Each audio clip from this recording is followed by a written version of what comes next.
ஈரானில் தற்போது நடக்கும் போராட்டங்கள் பொருளாதார பிரச்சனையாக மட்டுமல்ல, பல தசாப்தங்களாக ஒடுக்கப்பட்ட மக்களின் ஒட்டுமொத்த குரலின் வெளிப்பாடாக பார்க்கப்படுகிறது.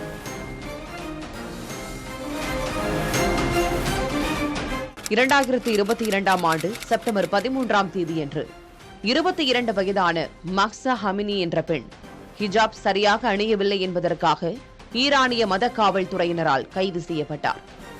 காவல்துறையின் கடுமையான தாக்குதலில் அவர் உயிரிழந்தது ஈரானிய பெண்கள் மத்தியில் பெரும் சீற்றத்தை ஏற்படுத்தியது.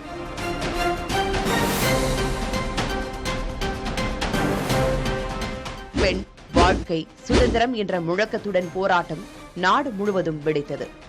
பெண்கள் தங்கள் ஹிஜாபுகளை கழற்றி எரித்தும் தலைமுடியை கத்தரித்தும் மத குருமார்களின் ஆட்சிக்கு நேரடி சவால் விடுத்தனர். இந்த போராட்டத்தை அரசு இரும்பு கரம் கொண்டு ஒடுக்கியது. 500க்கும் மேற்பட்டோர் கொல்லப்பட்டனர்.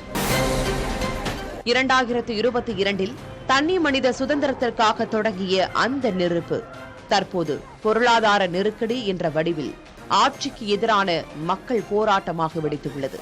பணவீக்கம், வேலையில்லா திண்டாட்டம் மற்றும் உணவு, வாடகை உயர்வு என அனைத்து தரப்பு மக்களையும் வீதிக்கு கொண்டு வந்துள்ளது.